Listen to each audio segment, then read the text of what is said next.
they say all men are created equal. Shaq Master! I'll pull out the Glock. Full of suffering, succotash, son. It's one of your nuts hanging out of your shorts. Real glass! You have a father, but your father's dead.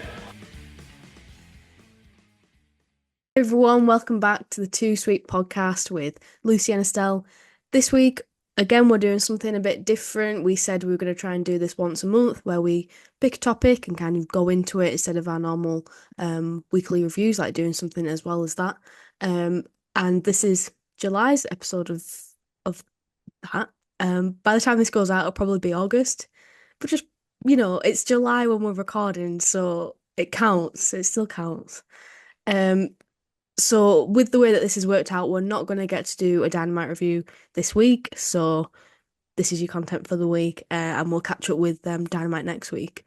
But none of that really matters. What matters is what are we actually going to be talking about today. And it's sort of like it's like a question that we're going to explore both our opinions, and I think there's lots of ways to look at this. And the question is wrestling mainstream?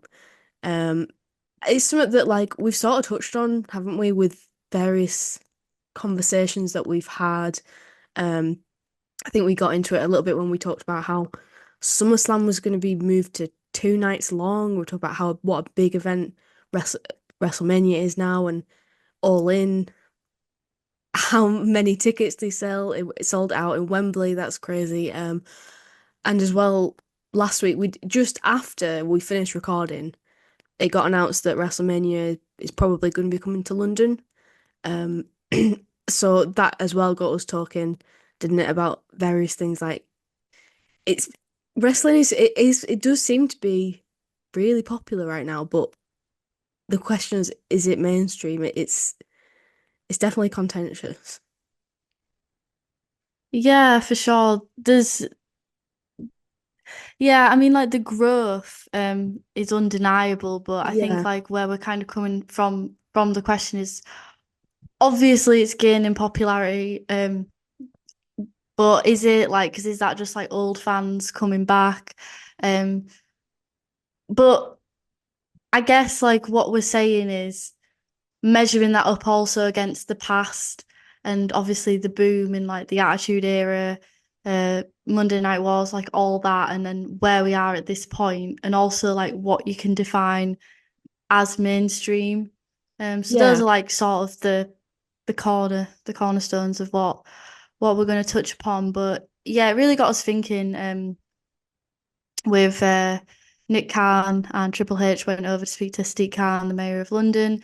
At the moment, guys, it is just talks. I think there is a high likelihood that we will see a WrestleMania in London, but the dirt sheets were WrestleMania in London confirmed, and people probably think it's within the next 2 years. It probably won't be. It'll probably be a few years out, for sure. But wow, I mean, who would have thought that would ever happen in our lifetime? That's a pipe dream in it, that even to go to a WrestleMania, I mean, that's something that we've always talked about. I think how cool it would be to just go to America and attend one day. I remember us talking about that when we first met and stuff, but for it to come to our own country, that's insane. Obviously the boom to the economy, and even though I was saying to Lucy when this came out, as someone who's probably a disillusioned WWE fan, it isn't really for me anymore.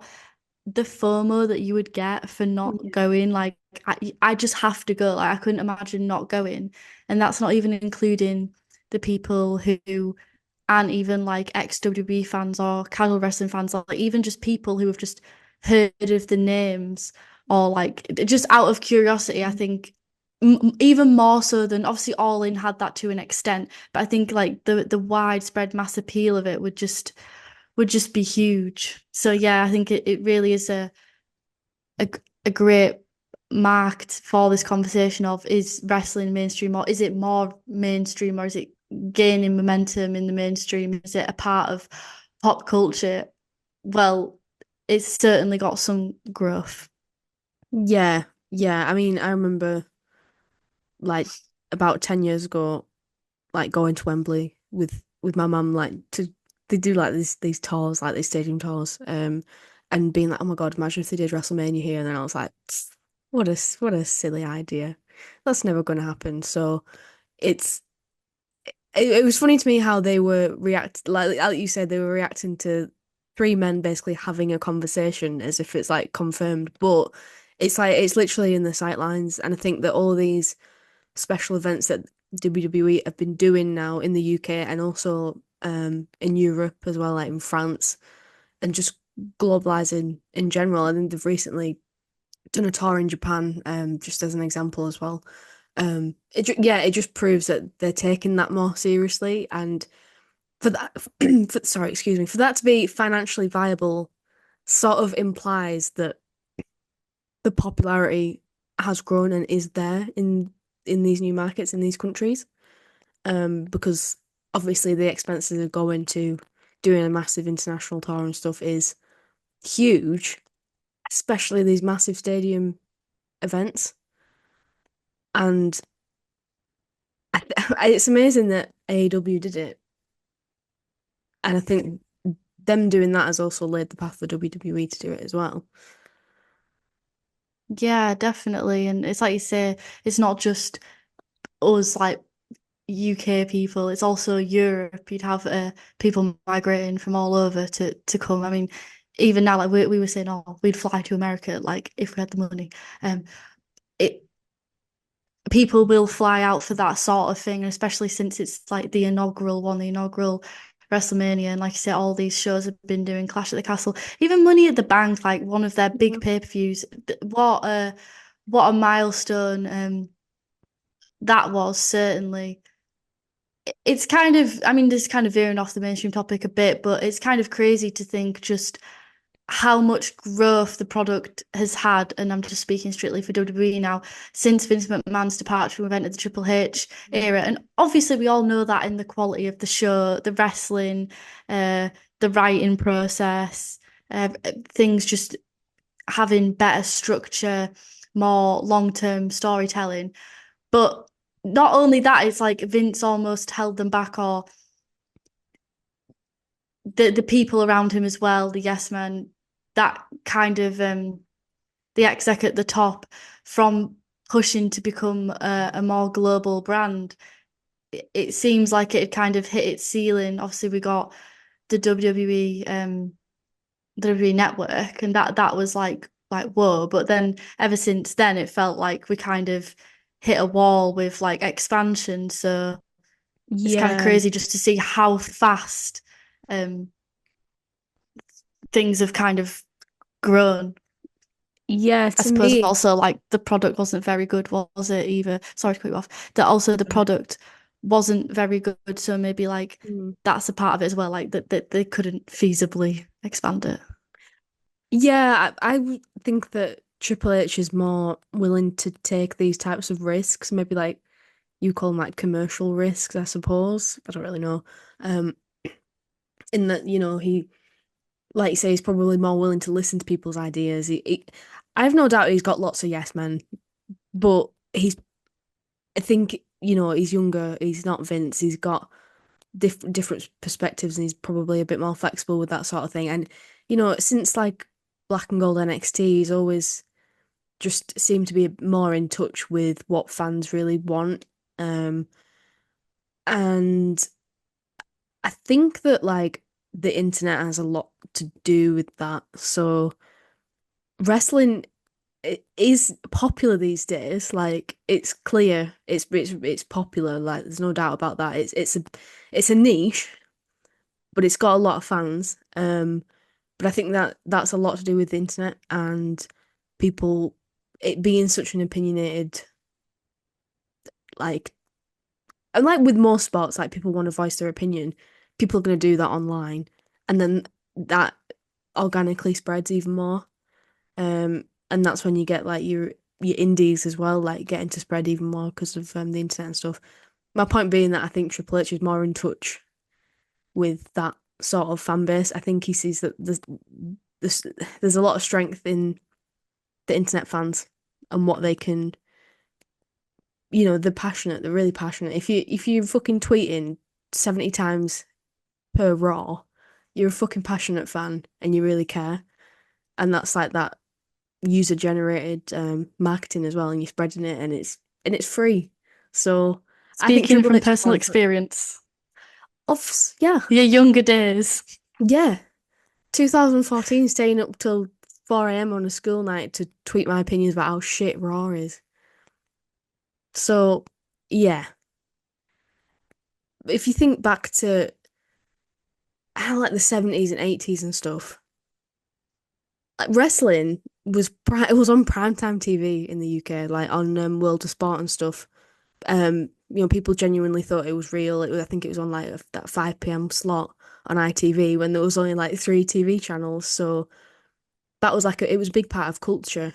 So if it's like relative, if you compare it to that, Yeah. it's fucking shit tits up now because it's not like that now. But contextually, the world is so different now. Because now it's truly like it's not like mainstream in the sense that loads of people watch it, but it's like I said, it's popular within its niche, which has the potential to expand because of the internet, which obviously you didn't Yeah. have in the 70s and 80s.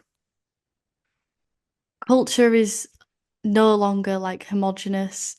In any asset, you think of especially pop music, and I guess the closest right now we probably have is like Taylor Swift. No matter what your opinions are of her, like the Eras Yeah. tour, and how much of like a cultural moment that is, and how everyone knows of that occurring, and it's like a big like cornerstone in like pop culture right now.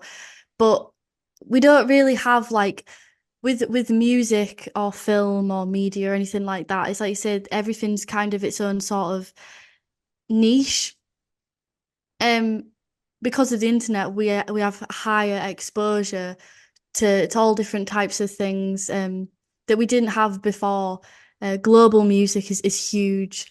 Afro beats, Latin American music, K-pop, and obviously you think of Spotify, like how quickly it is to just go on there and have the accessibility is just insane. And you relate that to wrestling. It's like you say, you come from where there's free channels, or in music there'd be like free radio stations, and of course, like it was mainstream because the main pop culture was so small, so much smaller. And I don't know about anyone else's, like especially in the UK, grandparents, but if I asked my grandparents about wrestling, oh yes, we know wrestling, and Yeah. they'd be able to tell me local indie names, they'd be able to tell me about who was wrestling on World Wrestling. They wouldn't have a fucking, I don't even know like if they'd even know really. Maybe they'd be like John Cena or stuff, but like Yeah. those types of people that you think they've heard of, they would have done, but they've Yeah, heard of exactly.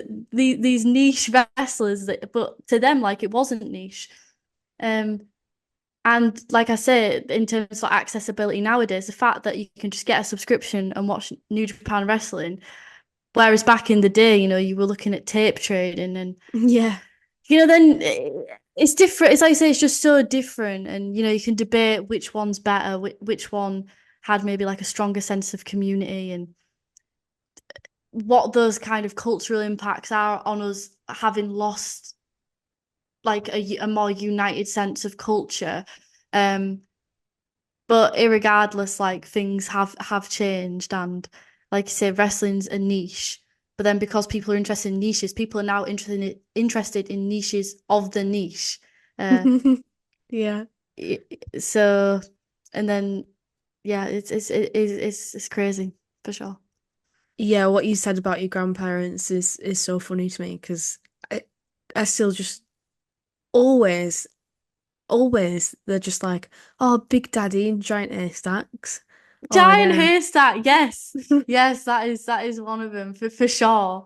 Um, yeah, it's interesting for sure that It's yeah. clear the impact that had because it's like I think Giant Haystacks lives rent free in the mind of everyone over 40 in the UK. It's just Their Roman constantly. Empire. Yeah. Yeah, exactly. It's just like, oh yeah. And my auntie like met Big Daddy and she always tells the story how she sat on his knee and like because she was like a little kid or whatever and and like in like um seaside resorts and stuff, a big tourist attraction, be coming to watch the wrestling like Morecambe and Blackpool. Um and it regularly sells out and people really thought it was real and they was super, super into it, but that's a big part I think of like the culture has changed so much because people no one thinks it's real anymore. And Yeah, kayfabe's like a great point. that's a whole debate in itself. Like we could do a whole episode about kayfabe.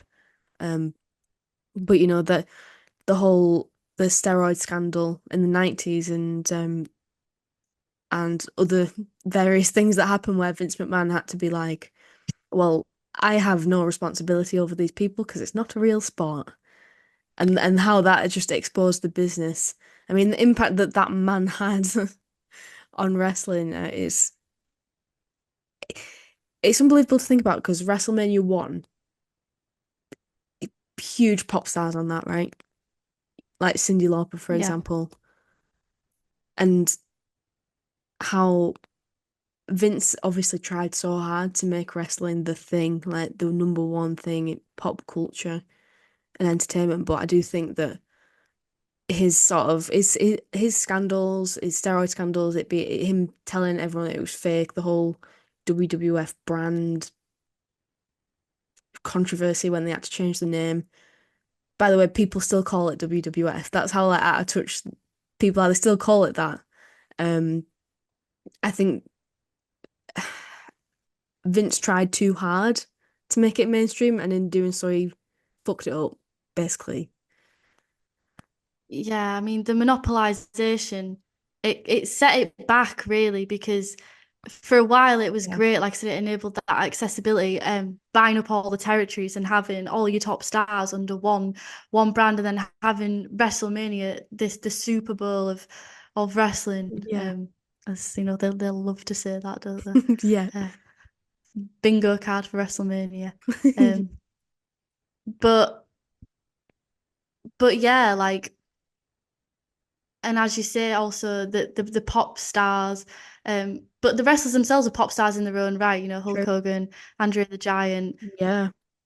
because it was early days of the monopoly. But then as it started to escalate, yeah, then you go into like Attitude Era and you get the Monday Night Wars.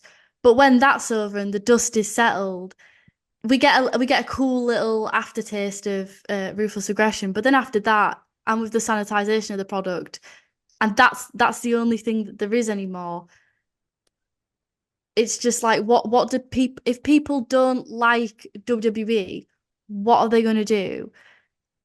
Yes. They're just going to stop exactly. watching it. So that's kind of how it sort of shot itself in its foot by annihilating all of its competition. Yeah, exactly. And also like trying to keep up with trends as well. So like moving from being so cool and edgy and the thing that everyone wanted to watch, like the Stone Cold and The Rock and how cool that was at its time, like the Attitude Era, to then having to shift to PG era because of sponsorships and stuff. It it's difficult, like you said, to keep those fans in when that's what they wanted, violence and swearing, this edgy product, and it that got so watered out. And then, like you said, there's no alternative to turn to because everywhere's just been shut down by the conglomerate. You could call it, I suppose. Yeah. And then throughout the thousands, it's just eh, I feel like I don't know, like my experience of wrestling in that time, sort of like I'm thinking like 2000, like seven, maybe even earlier to 2012. It's like just the butt of the joke. Just wrestling's fake and shit. It was like trashy. It was I don't know, just like not cool anymore at all. It went from being the In only the coolest span of thing. a decade. Yeah. It's such a short time frame when you think Yeah. about it. And I like how you touched upon current trends because for better or for worse, you know, Russo's booking was what people wanted to see, and it was a great microcosm for what was going on at the time. And I think I've got to give credit to current day NXT because they're really tapping into that Gen Z market, and Yeah. wrestling kind of needs to evolve. It'll always evolve because it's always, if it wants to bring in new fans, it's got to reflect the current trends of the time. Yeah. But yeah, it's like you said, the late 2000s, it was just so uncool, but also that didn't really matter because it was being marketed towards kids, and at that time it's the key demographic, we were Mm, kids, so yeah. to us we didn't really have anything to compare it to. So we just took from it what we could, to be honest with you. But yeah, but then you think of that attitude today, like I don't feel like that's really, of course it's always going to be a thing.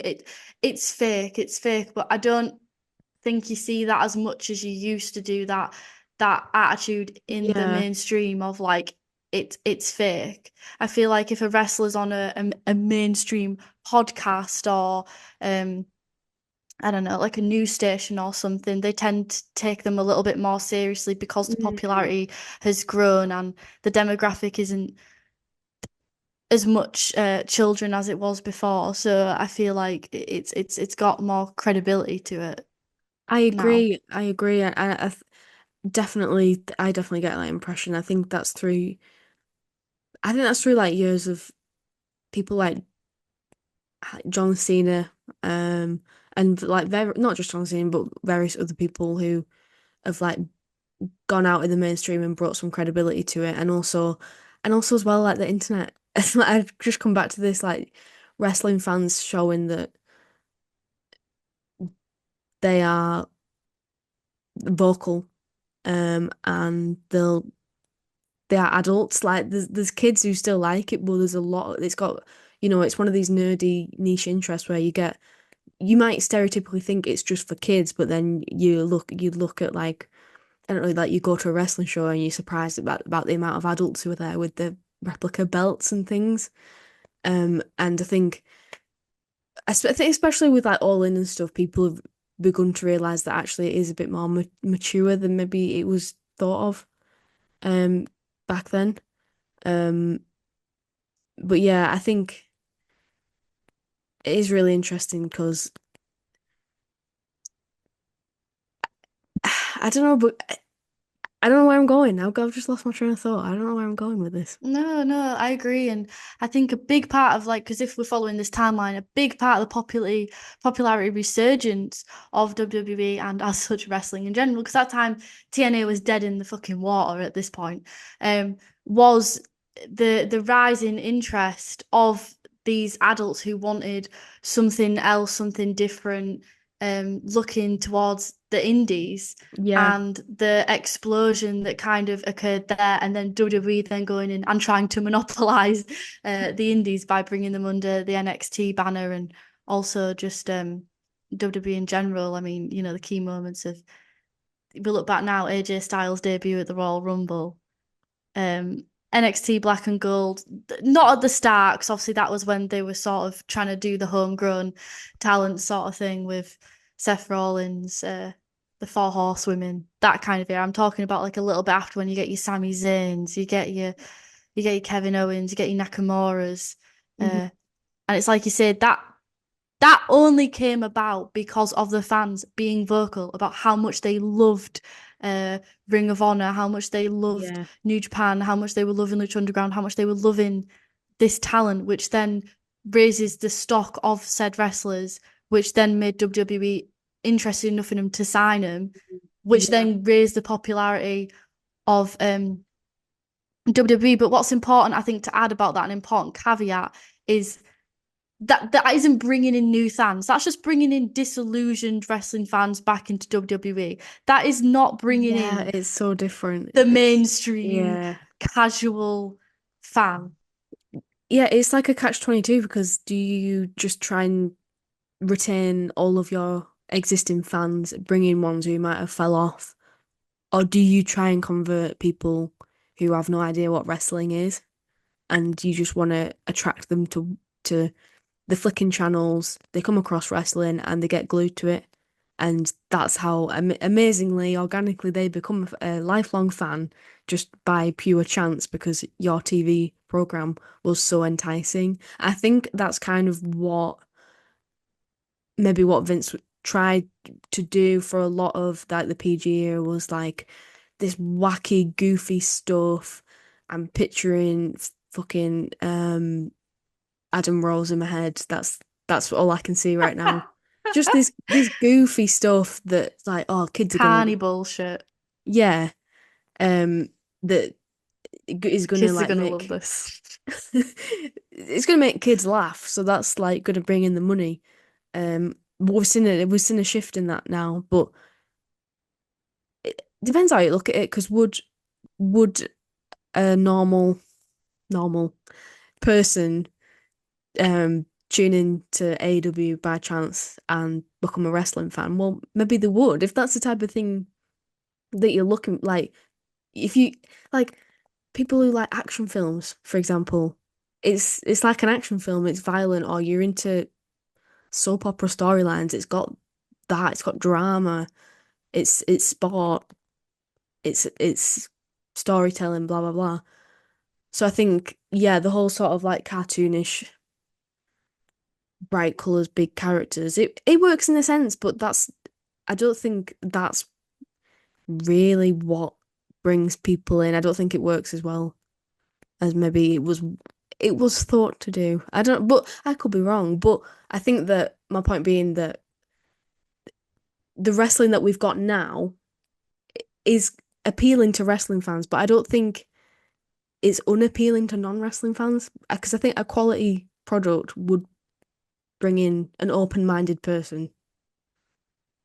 Yeah, I mean, I think first of all, like I agree with you that that was the marketing technique of Vince McMahon once it like fell out of favor within the mainstream and it was about targeting the family demographic, the kids demographic, selling as many action figures, selling as many John Cena t-shirts as you can.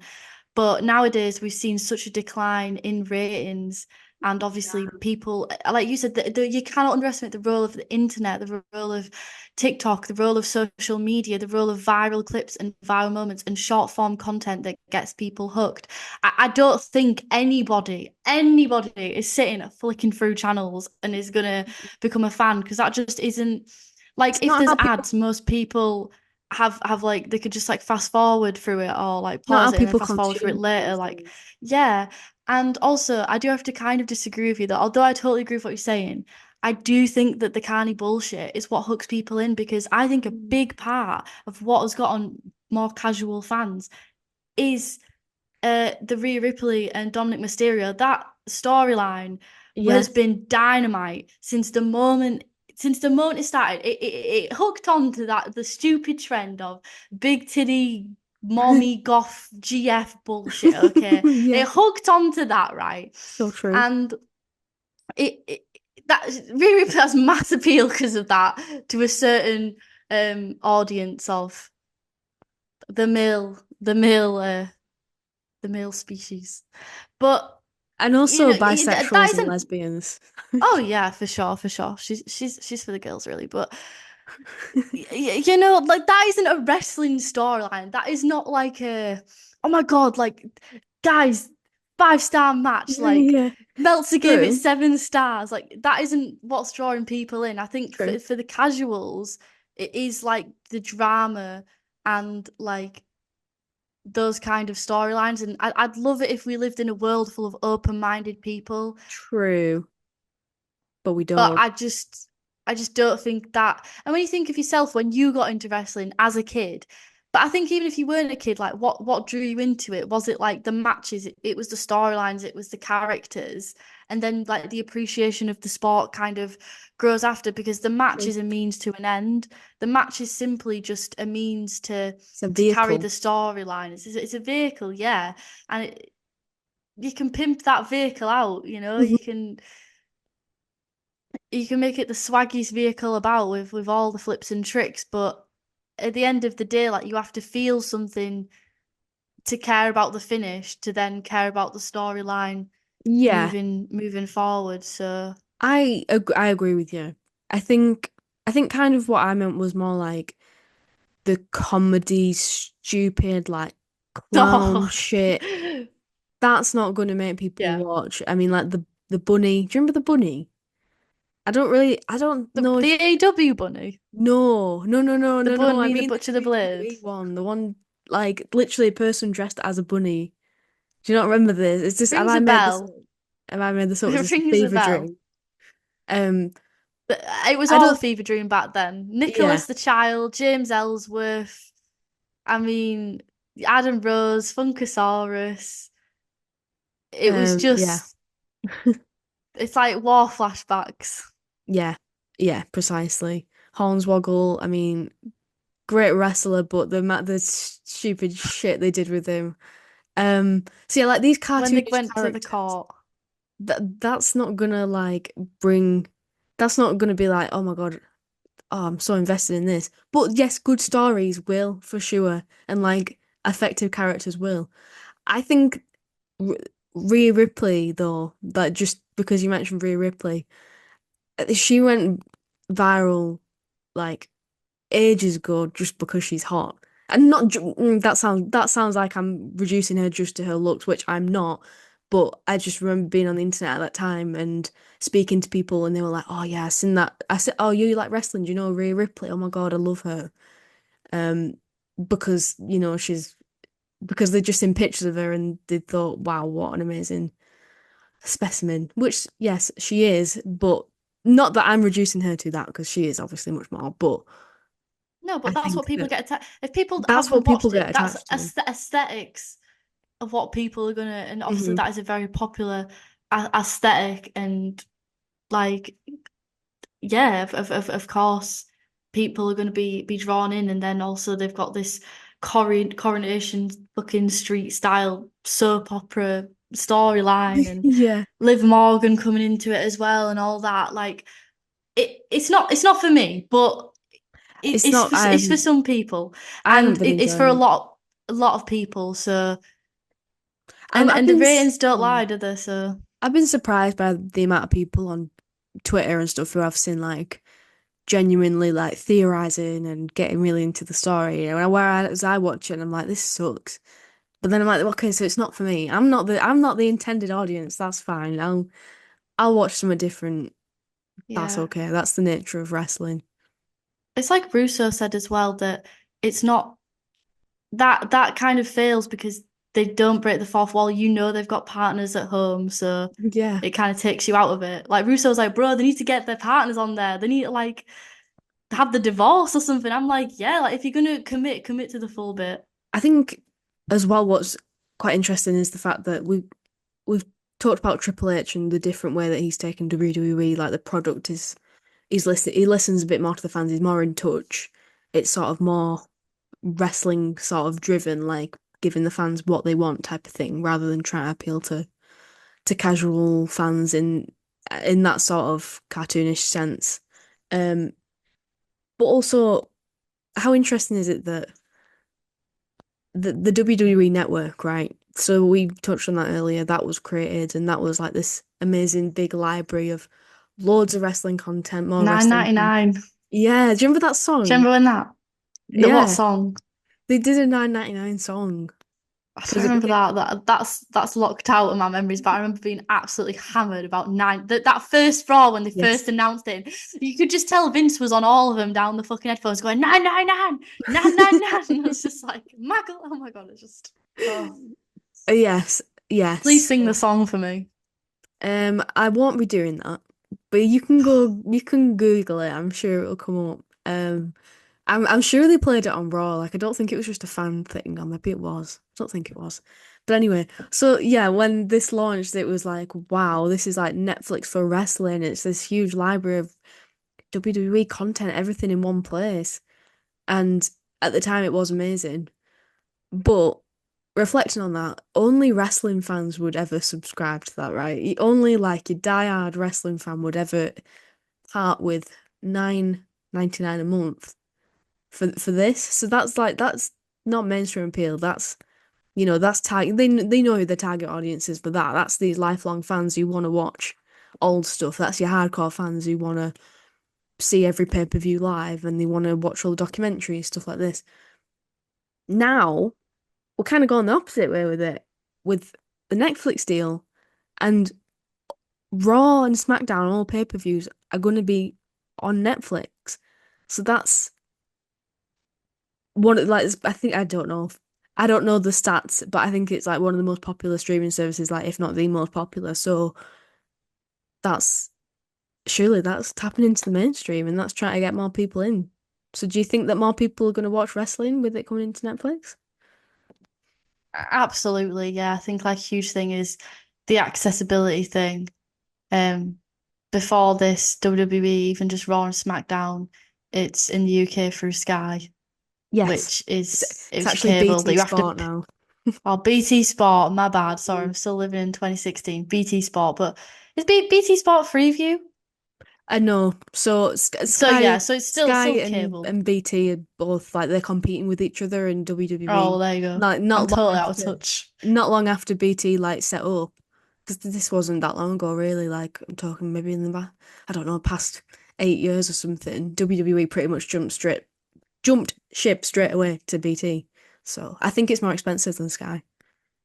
Yeah, so point being is not everyone can like watch it, and Yeah. probably if you compare the BT people who are paying for that um to access BT Sports compared to the amount of Netflix subscribers, it's going Yeah. to be massive, isn't it? So, Mhm. and it's not like I'm assuming, I mean, we don't know for sure, but I'm assuming it's not that you have to pay more to access WWE. I don't know whether there'll be like an extra payment for the pay-per-views or something, but I'm assuming just for like Raw and SmackDown, it'll be part of your monthly subscription. So if people are having to pay extra and it's there, I think a lot of people will watch it, and the curiosity of people who in the past watched a little bit of it and then have kind of fallen out of favor, and they've heard, Yeah. oh, I've heard WWE is picking up momentum a bit. I've seen like clips on TikTok. Oh, it's on Netflix. Well, it's so easy to access it. Then of course it's gonna increase its popularity. And like I say, the whole reason it's on Netflix and got this deal is because it had to have stock and popularity anyway for Right. Netflix to Yeah. even consider the deal. And honestly, they're ahead of the WWE's always kind of been ahead of the game with most things. Even if it's them capitalizing off what other people are doing, like Attitude Era. I'm sorry, that was just them capitalizing off of ECW and they just copied Mhm. ECW, right? Very controversial thing. And like the WWE app, it's just what Disney were doing. It's just what people were doing. But in terms of the Mhm. wrestling market, they are ahead. So you look at AEW that's trying to get uh a streaming deal at the minute. Well, they're not going to one up WWE with Netflix either. No. And WWE also the first to do it. So yeah. WWE, they've got their ear to the ground when it comes to like trends with stuff like that. They've got an effective sort of like process for like just keep like anticipating what's going to be the next smart business move when it comes to things like that. So yeah, definitely. I think like case in point, I really got into wrestling when I got a TV in my bedroom and my mum loves sports, so we did have Sky Sports. So I was lucky enough to have access to like Raw and SmackDown and stuff. And I was like, oh, my cousins used to watch wrestling. It was pretty cool back in the day. Or maybe I'll see what it's about. And because I I could watch it in my own bedroom because I was embarrassed. I didn't want my mum to know I was watching it.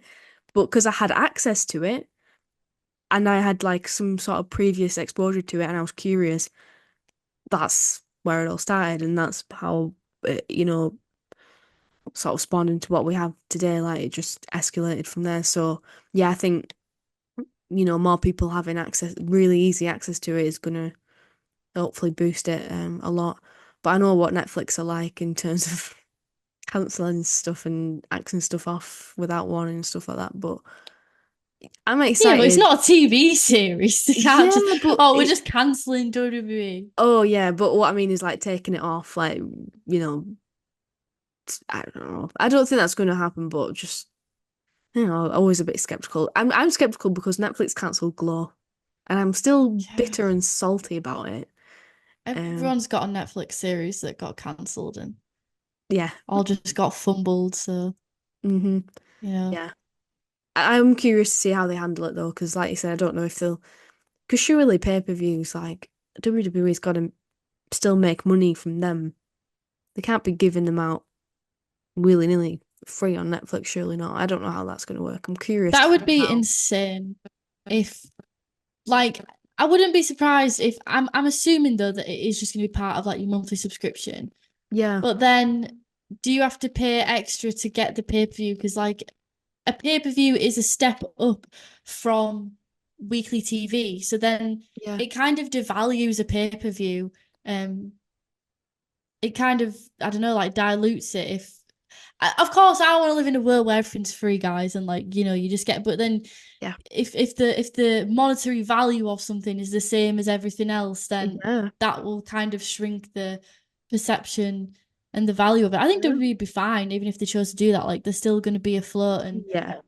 I think Definitely. right now they're so focused on like live shows and uh merch revenue from being there and like international markets and God, like, and they will be getting a lot of money from the Netflix deal. Probably just as much, if not more, than what they're doing right now, else they wouldn't sign for it. But you've got to think of like the perception of it. It's not just about the money, the perception of, and like you're saying when we're saying that, oh, WrestleMania is now 2 nights and SummerSlam is going to be 2 nights, and it's like, where does it kind of end? Because I feel like we're kind Yeah. of repeating history where we're kind of expanding, and then it kind of loses its appeal.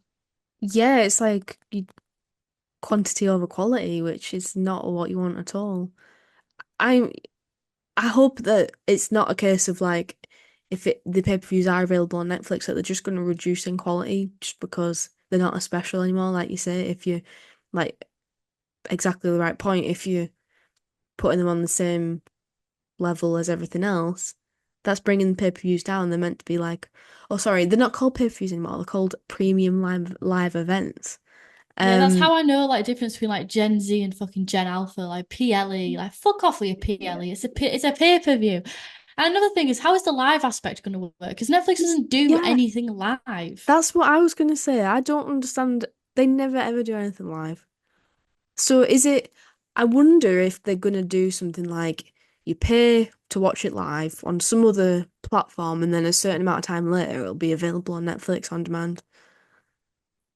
Yeah, I mean it's all just speculation at this Yeah, point, but we truly do not have a clue, obviously, but it's interesting because it'll definitely have an impact on the popularity and on like the general landscape of wrestling in general. And it's crazy, like how you were saying with Vince McMahon in the late 90s and the steroid scandal, and then obviously the Chris Benoit tragedy and the heat that they got from that with headshots and the yeah, dangers of wrestling, um, like on I can't think of the word, but like brain injuries and things like yeah, that of that form, and the wrestling not having a union, but just how WWE kind of have such influence on like people's perceptions of yeah. wrestling as a whole. So you just have to hope that the Netflix deal runs as smoothly as possible and that it doesn't like devalue or depreciate things from overexposure or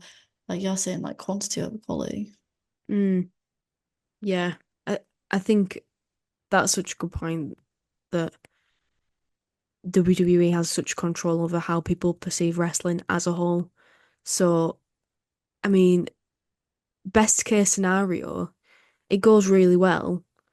People, even if they don't watch it all the time, but they're more aware of wrestling and it's more easily accessible. Maybe more kids watch it on their kids' account on Netflix, and then hopefully that'll boost up local independent shows because people want to see it in real life. And oh, it's really cheap. This ticket's really cheap. I get to see the wrestling up close and in person.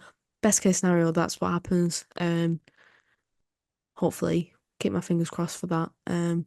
But I think You know, we've kind of seen it happen like around, 2016 to 2019-ish.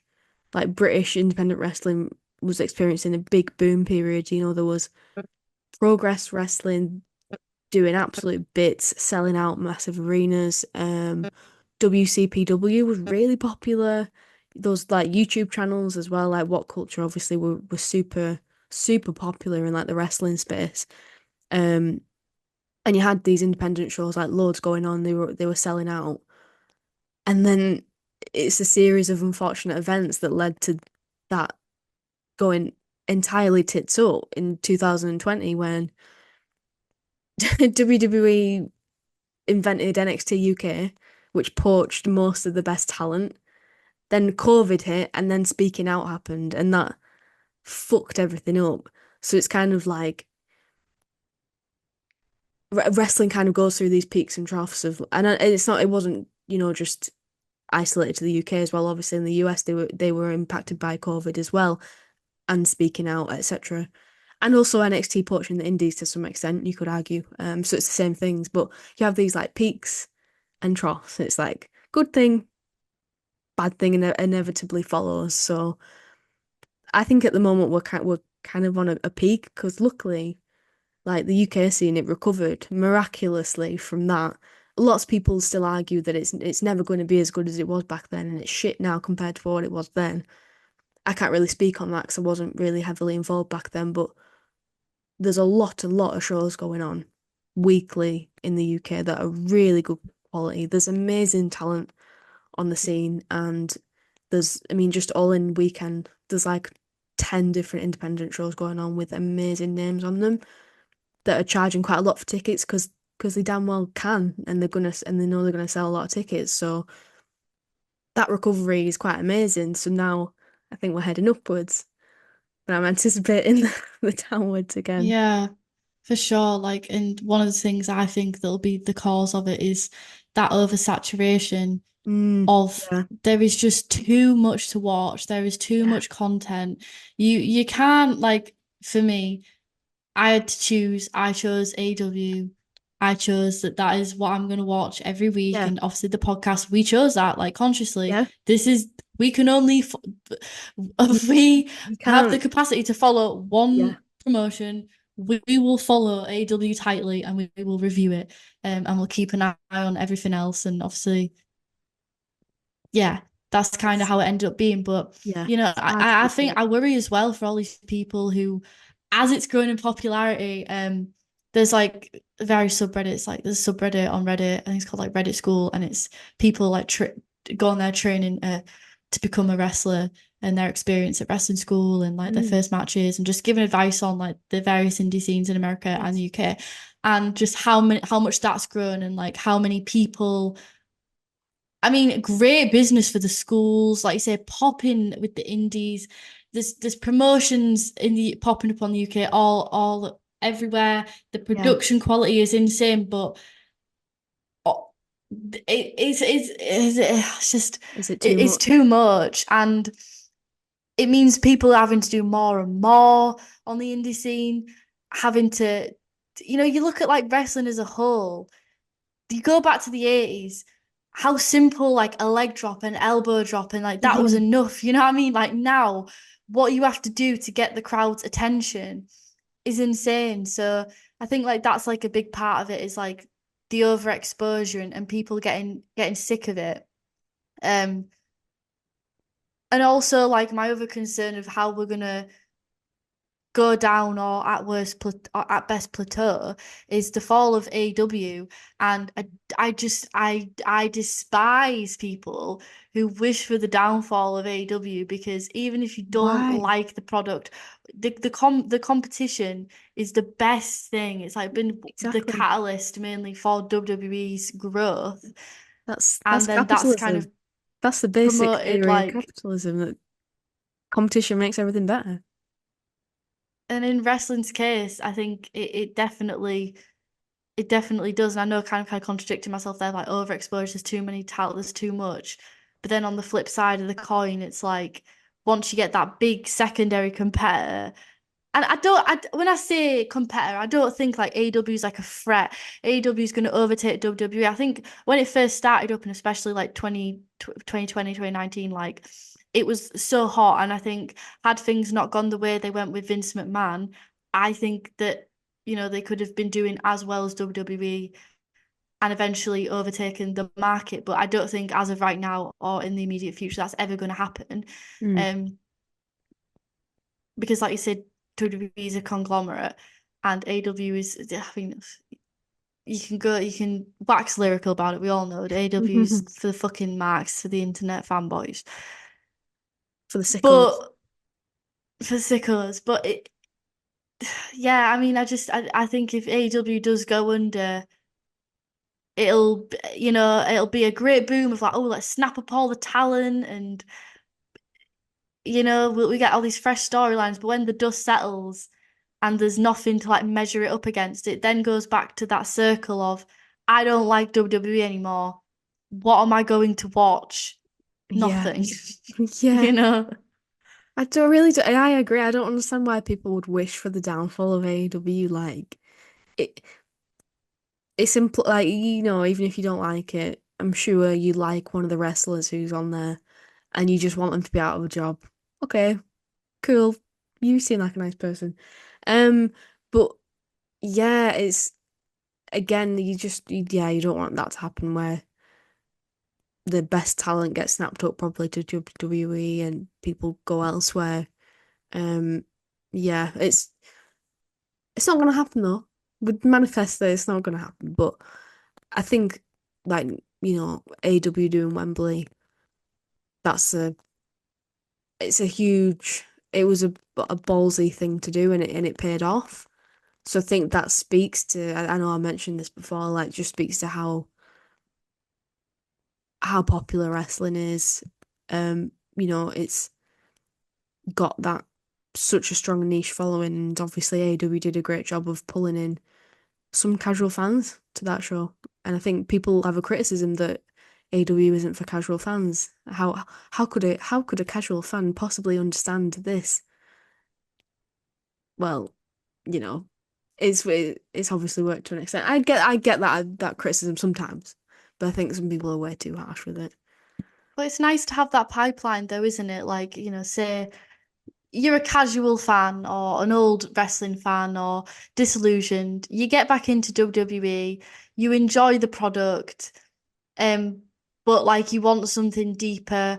You hear about like these indie names, you kind of span out a bit. Maybe, I don't know, you watch the G1 or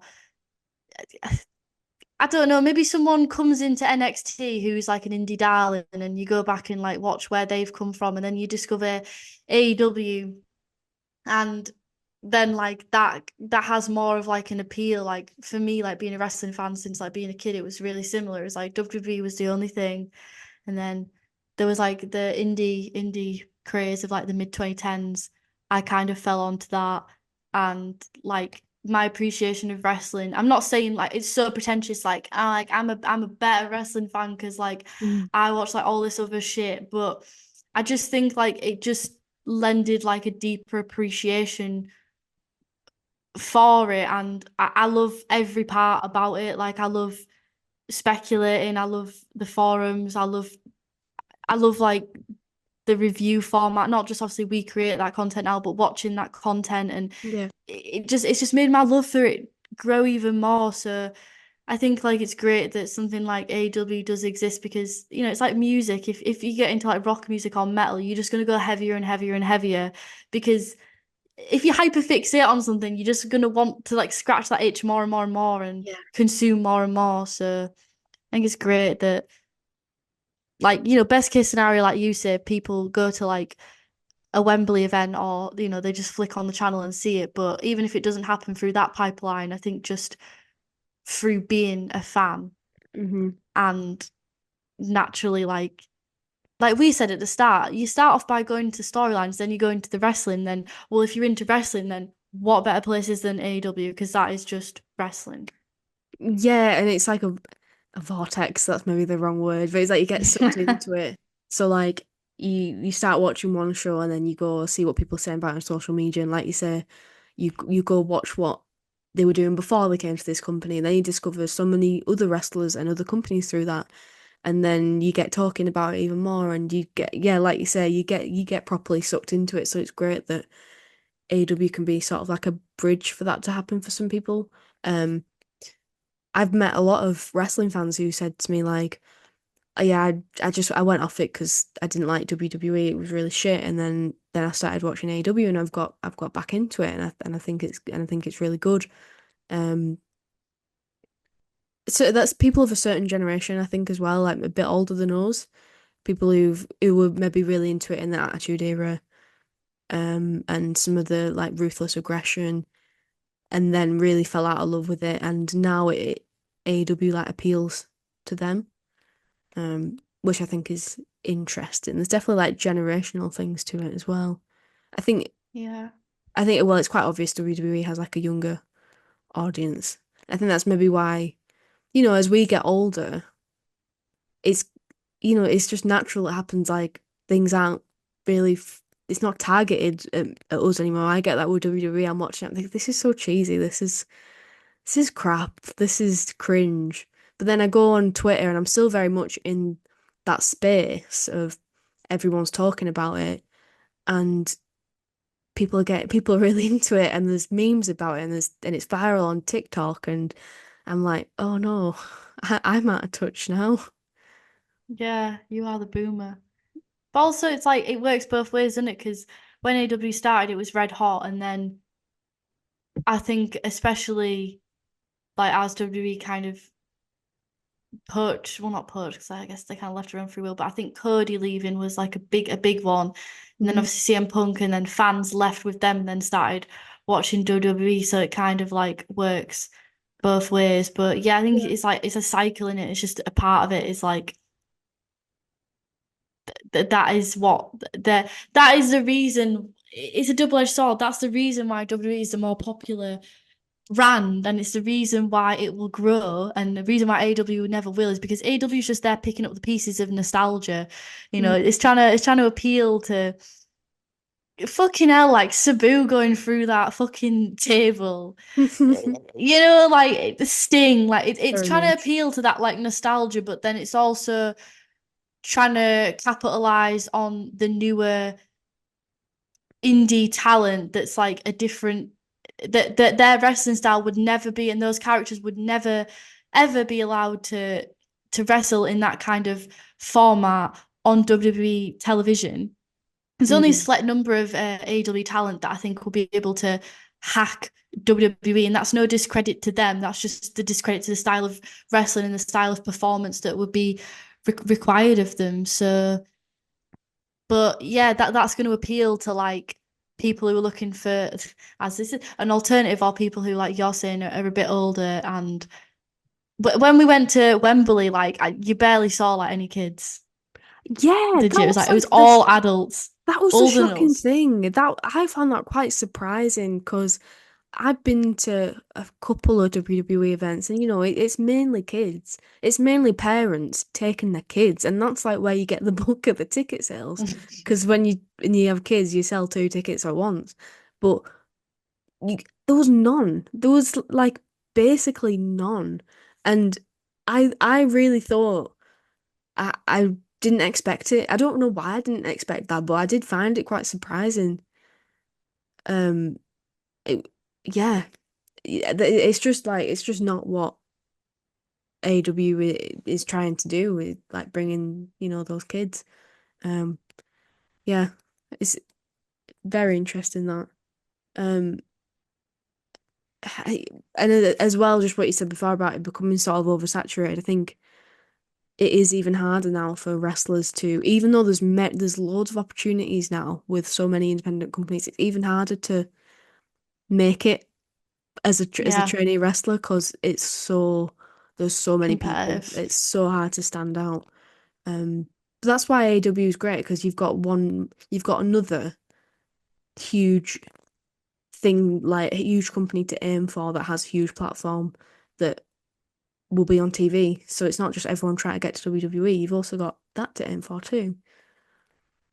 Yeah, and also with WWE, you've got another thing where it's not all wrestlers. There's a slice of the pie that they like to cut out for celebrity appearances, and they're Yeah, very so keen on true. transitioning sports stars, be it football, MMA, into fucking YouTube, uh, into WWE, because then it's like you're it's not that wrestling is mainstream, it's that you're stealing from the mainstream and pop Yeah, culture and bringing it into WWE, which is yeah, then going to bring that mainstream in, that relevancy in. Because, yeah, it's not like they certain news outlets are going to report on what fucking happened.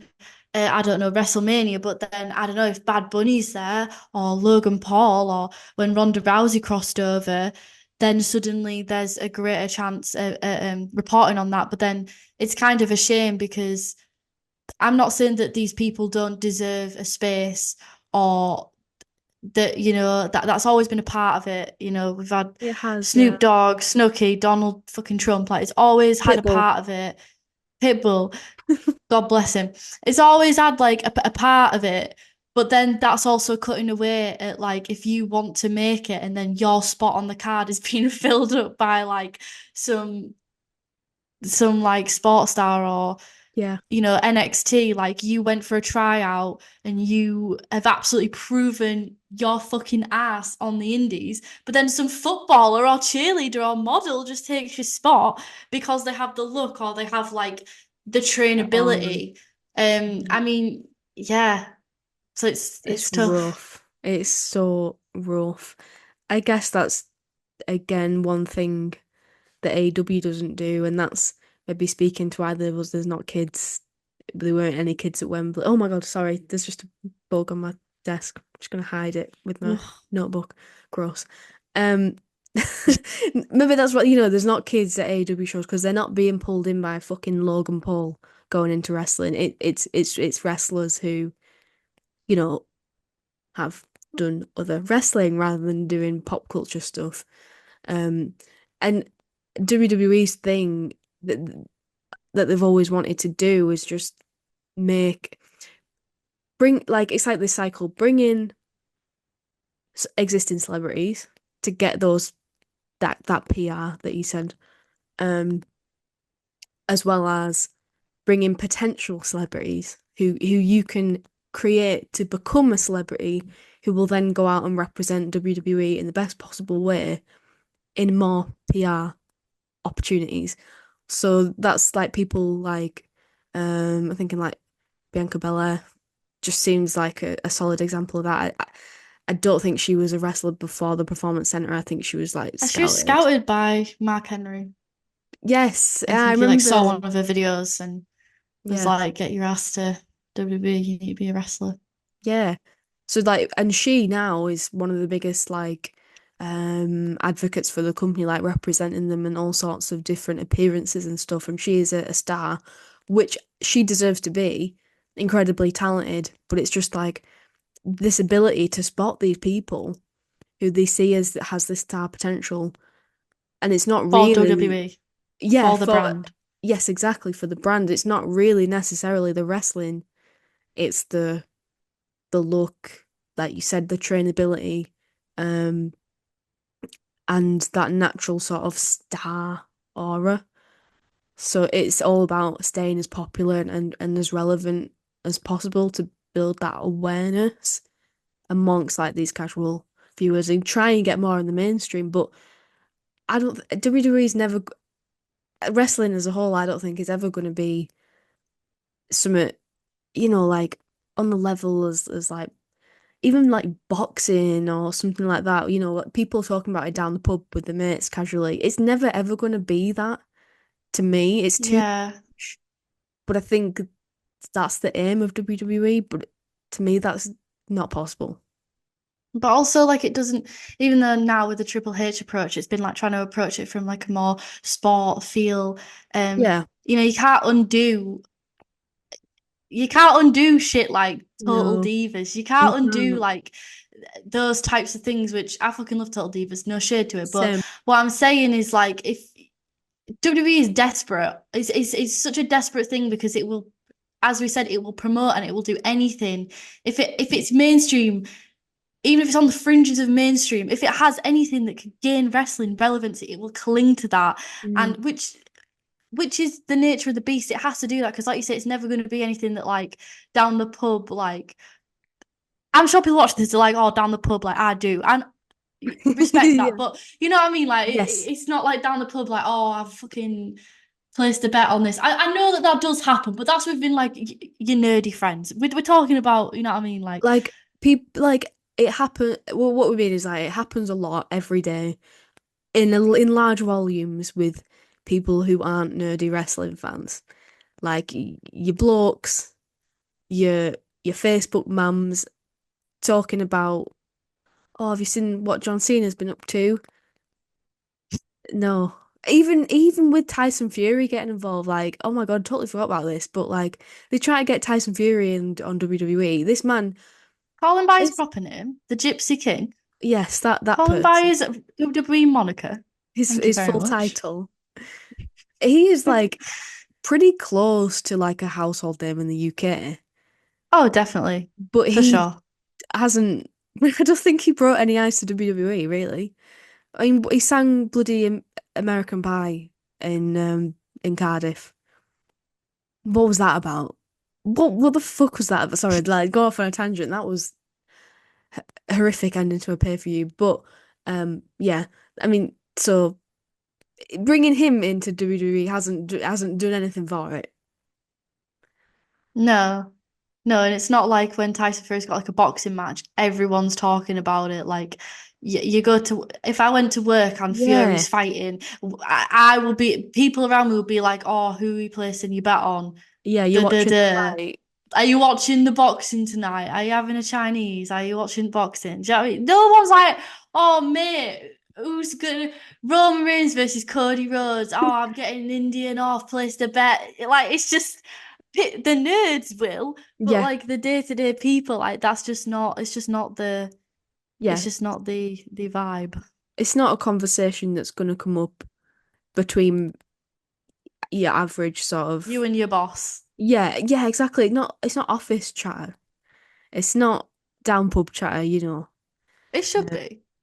It absolutely should be. I mean, it is in my office. There's a few wrestling fans where I work. But you know, WWE is not achieving what it thinks it's achieving or is trying to, basically, is my point. Yeah. So another thing that I just wanted to touch upon, which I think is quite huge, is the female market and how, due to the women's revolution, and the way that women's wrestling is nowadays compared to how it was for us growing up. Wrestling, me and you, we weren't the demographic. Yes, we were kids, but we were girls, and we were never the demographic. And it's like, sorry, what was it that you said so you got the TV. Where was it that you'd heard of wrestling from again? My cousins. Remind me. My cousins. And what So, gender were your cousins? well, it was mainly the boy cousin and my uncle. But I also had a girl cousin who Right. was sort of into it, but not as much. So yeah. So yeah, similar story for me. I mean, yeah, my nana, but also like my cousins as well.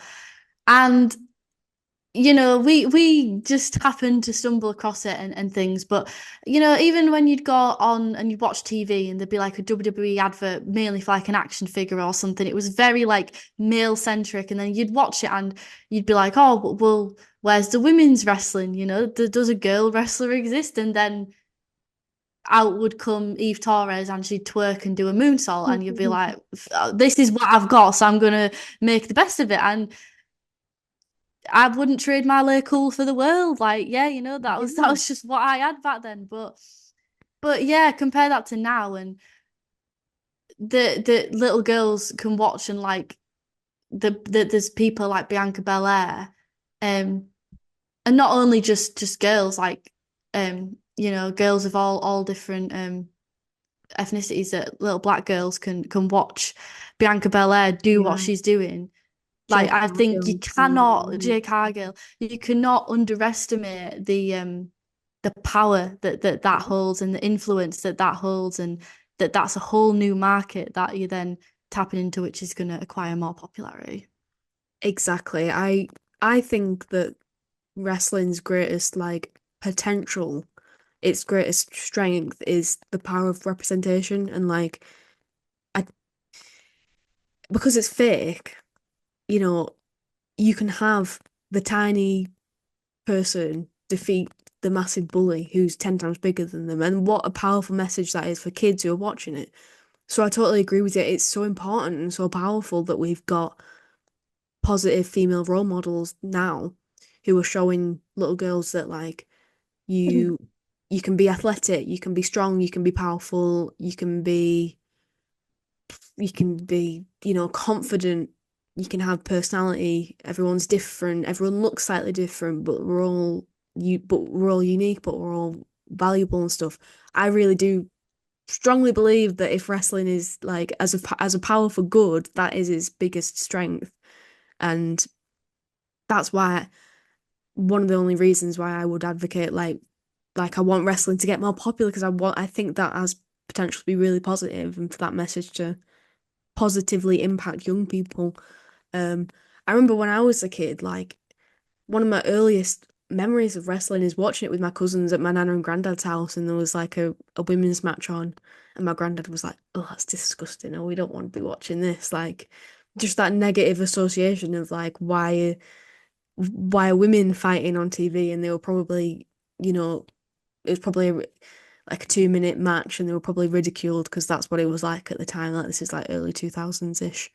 And that affected me as a kid because I was like, well, I don't think I can really be a women's wrestler because I don't really think that's a thing. I just don't think that's a thing. So I kind of went elsewhere. I didn't believe in it. And then as the women's revolution happened and people like Bailey and Becky Lynch, Charlotte Flair, etc., and AJ Lee as well, and earlier girls as well, not to discredit them at all, but when WWE finally started to take it more seriously, it just changed the whole outlook for female viewers, I think. But a lot of that came from the fans and pressuring on the internet and stuff as well. But yeah, there's a big argument to be had over whether WWE changed their direction out of a genuine moral compass or whether it was to tap into that market. There's been like essays and stuff written about it. I kind of explored it a little bit in my master's degree slightly with how they sort of tap into it's sort of like feminism, but it's not really feminism. They kind of use that as a marketing tactic to bring in new viewers without really ever really committing to it or using Look that at how word. empowering we are. Yeah. It's all just buzzwords and it's all just it's like so for the first times I remember very specifically during this women's revolution, organically you would see things like you'd be like, wow, that's like the first like I don't know like half an hour long match I've seen with two women. They really went at it. That's fucking Meltzer fucking 5 stars that match. Chef's kiss. But then on the flip side, you also get WWE being like, this is the first women's Hell in a Cell match. Did we mention this is the first women's women? Like it was just like ridiculous. We love women, because guys. it's like we love women. Don't you love women? And it's like being shoved down your throat, and it's like can't we just be cool about this, you know? And yes, and also patting themselves on the back. It's a problem they created. This is a self-created problem, and now 2000 and bloody 20 or 19 or whenever it was. Wow, women in main event in WrestleMania for the first time. Yeah, that's amazing. That's great. It's not your achievement though, WWE, because you're the one who stopped it from happening. Yeah, it's amazing how they managed to rewrite the narrative on that one. But yeah, like saying like from us like being kids and what the representation was there, and pretty much like everyone looking the same, everyone being from the same background. I mean, all the women were acquired from the Diva Search, which was like an open casting, like basically a model call. And it was expected, you're gonna do Playboy shoots, like you're gonna have a certain look, you're gonna wrestle a certain style, you're not gonna do certain moves. Um, that Michelle McCool Melina match lives in like infamy of them being shouted at backstage by Vince McMahon for being too good. Mm. But the thing is, like, as a kid, it didn't. I don't know. Like, I still enjoyed, even though it was shit. I was into those characters, even the Yeah. 3-minute matches, like because Yeah. me girl, they girl representation, and so like I was still into it, even if like I agreed like, oh, it's a bit shit in it, but I'd still watch it, But now it's like it's not even just that, it's like people finding it and then actively maybe seeking out wrestling, like Rhea Ripley, and be Yeah. that from like attraction or whatever it may be, people wanting to see what she's all about, sort of thing. And it's just crazy to think like how far we've come, but then, like you say, is it how far we've come? Because WWE kind of lives in like this little WWE bubble, but then you think about all the work that the Knockouts are doing in TNA Yeah, and so true. various other women, and Lucha Libre was like the big turning point for me. I've said this many times, like Yeah. the female street fights and the intergender wrestling blew my Those, yeah. mind, because at the same time that was Yeah. occurring, like, yeah, there was Black and Gold WWE, and the Four Horsewomen were coming up the ranks, but on top of WWE, it was still like the Bella Twins guys. Yes. It was still like that. And then I'd turn on Lucha Libre and it'd be like just these women jumping off like the Yeah. fucking, I've Sexy forgotten star the word. bleeding to death. Sexy star, bleeding to death. And yeah, we'd had some sort of those moments in the Attitude Era. We'd had like Trish Stratus, with the whole broken nose mask and being busted up by Lita. We had moments, but they never fully committed to it. Yeah. But I think as well, it's like important that we shifted from like the male gaze in the 2000s to the female gaze, because it's like that's what they wanted. All those things we watched in the 2000s, yeah, like as a girl I could connect to it because they're a girl, even if I don't want to say like, oh, it's bad representation or anything like that, because I'm like, they're still women at the end of the day, and obviously it's more so that the people around them were degrading them rather than like I don't know how to word it properly, but I don't want to like shit all over them and be Oh like, oh, they yeah. were terrible, and they were just victims They of were their circumstances. yeah, they were doing what they could given the shit they were given. But now we've like got the whole, like I say, like the female gaze, because it's that's what they're trying to like actively tap into. And I mean, even the female wrestling in AEW's come on like leaps and bounds, just with like storytelling Yeah. and things like that. Exactly, yeah. Was it, I can't remember who, I think it was Becky who, like, at her peak of being the man, like, she had the most merch sales. Like, she was the first woman to have the most merch sales out of absolutely everyone, like, in the company or something. It proves that, this sort fans do want to see it.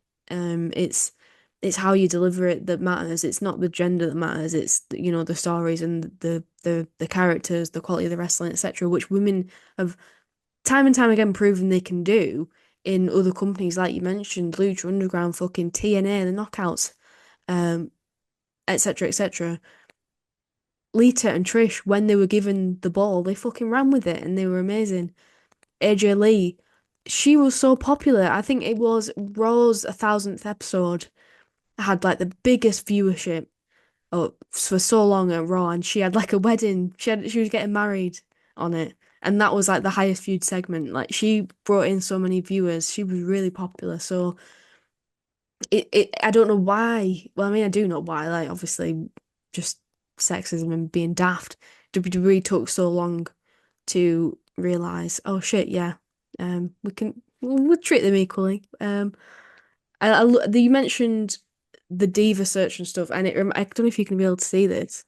Um, this Oh, this is we've got a magazine being held up for any audio listeners. yes. So this is called Gravy Bowl. It's a sign by Meg James, who is on Twitter at the Meg James. So basically she makes these like little mini magazines, and they're like all about women's wrestling. And the first issue was all about the Diva search, and like catching up with the people who were in it, like where are they now, how were they treated, what happened to them. Super, super interesting, and she's done 2 issues so far, and all the articles are about like different women in wrestling. So the second one's all about Lita. So she's the one on the cover of the second one. Oh. So I would highly recommend buying and reading these. They're very interesting. Um, it just, but like warning, they're tough to read because the way Lita was treated was fucking terrible, and where a lot of them were treated was fucking terrible. Um, and it's just like, as heartwarming it is to see that they're not treated like that anymore. And although it's far from equal, it's infuriating that WWE created this atmosphere, this terrible environment for women, and then corrected themselves when it became the popular mainstream thing to do. And I think in an attempt to get more mainstream is, oh right, okay, can't call them divas anymore. We'll call them women. We'll bring in some of them. We'll call them women. We'll allow them to be called women. Well, we won't like give them Oh, some sort Jesus. of weird title. Just call them what they are. And then suddenly they're equal to the men, and everything's fine now. Please like us, guys. Please, can we have your money, women? Brands, money, please. But So, yeah, mm, obviously that awkward phase, the women's revolution, which we could deep dive on, but you know, the fallout from that and then where we're at now, you know, and the representation and the outreach that now has is yeah, and you know, a lot of the of times, course like it when I is. was watching the Royal Rumble this year and like you saying Money in the Bank, like the women's matches are usually better in the Yeah, because you can directly compare them to the men's and yeah. I for think sure, like the that's a lot of the problem in the past was when the women would outshine the men, and the men would get angry about it. So then they're like, right, fuck you, you're not getting the chance to do that anymore. Um, because often, it's the case in society in general, women have to outperform men to get the same results, like, in job interviews, for example, getting promotions and things, it takes more effort. So then in wrestling, they put more effort in because they know they have a lot of pressure to live up to put on an amazing match. But then they do so good that the men are like, no, no, no, back down you go. Goodbye. I think that but was then early problems with that.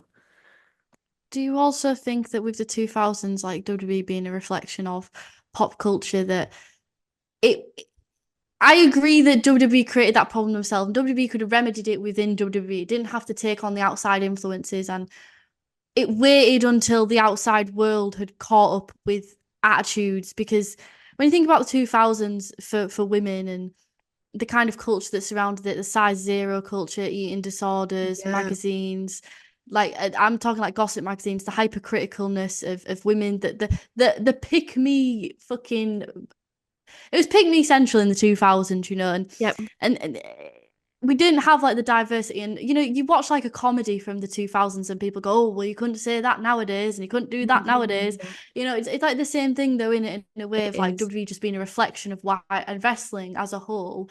um Obviously you've got those on the fringes of wrestling who are like who are representing the fringes of society and can afford to be, well, not afford to be, but have maybe more incentive to provide an alternative and they're not as afraid of going against the mainstream. But if WWE is a product of the mainstream and it's trying to be in the mainstream and that is what the mainstream wants at that time, it wants like the objectification of women, then that's like what they Yeah. gave back then, I suppose. Oh yeah, it's a product of its time. That's the way most pieces of media are. You see that with everything, music, TV shows, comedy, etc., etc. It's all aged like milk. That doesn't mean that it was okay at the time, it just means it was more accepted and, times have moved on. But definitely, definitely right that, trying to be in the mainstream, they're following everyone else, and that's ultimately what that, ended up with the product being what it was. Yeah. Um Speaking of representation. Another thing I think that, and again, like moving away maybe from the talk of women, is more so like how WWE has tried to kind of tap more into different markets. So, I mean, Yeah. obviously, Lucha and the Spanish audience, the Mexican audience, like the Mexican audience has always been like a huge part of wrestling as such, like even Yeah. American wrestling. One of the top stars of the 2000s, Rey Mysterio. Mm. But like especially now, like there seems to be like an influx of like this is a big market, let's represent them. Yeah. As to whether the storylines recently have been, have the Lucha Vortex. Yeah. It's another thing entirely, but there's definitely like an attempt, and then bringing in people from like pop culture, Bad Bunny, and then when they had the show Yeah. there as well, like it's obviously something that they're trying to capitalize on. Yeah, definitely. I mean, yeah, I didn't even think about it like that, but it's similar to like bringing in Tyson Fury when they come into the UK, like bringing in these stars that are the most popular within this particular localization, um, to try and capitalize on that and changing like the product, putting certain people like in the main event and stuff who's going to appeal most to this market? Who can we rinse these people out of some more money? Can we pull them in? That's the nature of wrestling. Like obviously you want to put the biggest draw on the card that makes the most sense, but yeah, definitely something that WWE are doing. I was gonna say have But done, then but are doing. sometimes it kind of feels like a bit like tokenism, doesn't it? Yes, for sure. Sure.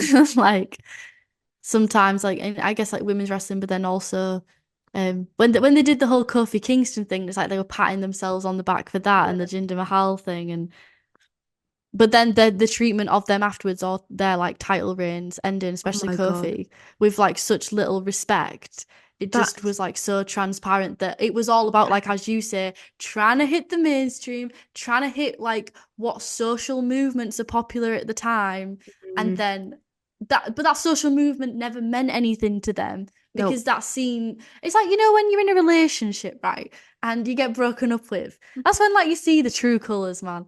exactly, It's yeah. like it's like almost like that type of thing. Like, well, did you ever really give a fuck? Because at the end, you're handling the situation like this. Yes, exactly that, and that's the problem. That's the problem with WWE as a corporation, as this big brand. I never ever get the feeling that they actually care about anything.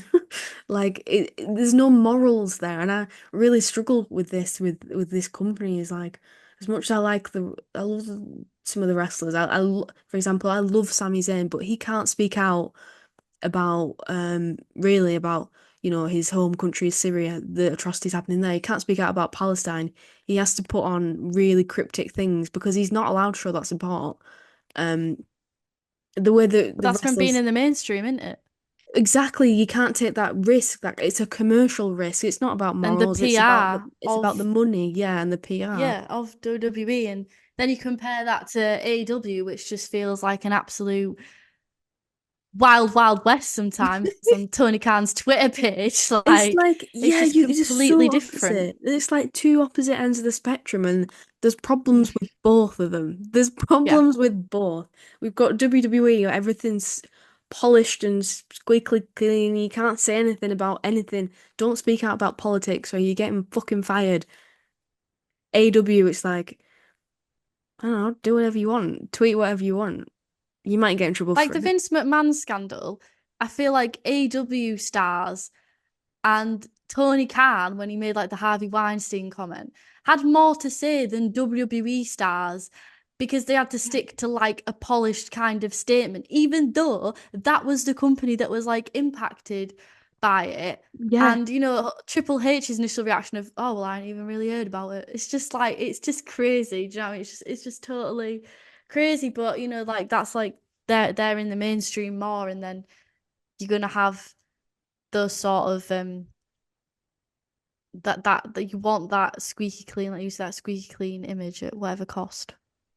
sometimes it's a good thing because you don't Oh want yeah, for bad sure. publicity, like really. I know they say any publicity is good publicity, but you sometimes just try to stay out of things and not say anything at all works better as like a PR strategy, but it it just rubs me the wrong way. Just the that's why I struggle with like my moral compass of like, oh, if I give money to WWE, what am I funding? What is this like the right thing to do? Whereas I don't have that with AEW, even though you can have as many. There's not AEW is not perfect, of course it's not, but I feel like they stand more. At least they're open and honest about things. Um, and the wrestlers can be more themselves.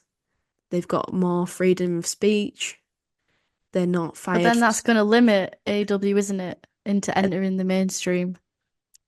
Because I exactly. know we've basically kind of spun off now from like is wrestling mainstream to like comparing AEW and WWE and like basically why WWE is as mainstream as it is and the double-edged swords of that. But it's like you say, we're not just completely saying that AEW having such liberty to be able to say whatever they want to say is a good thing. Mm.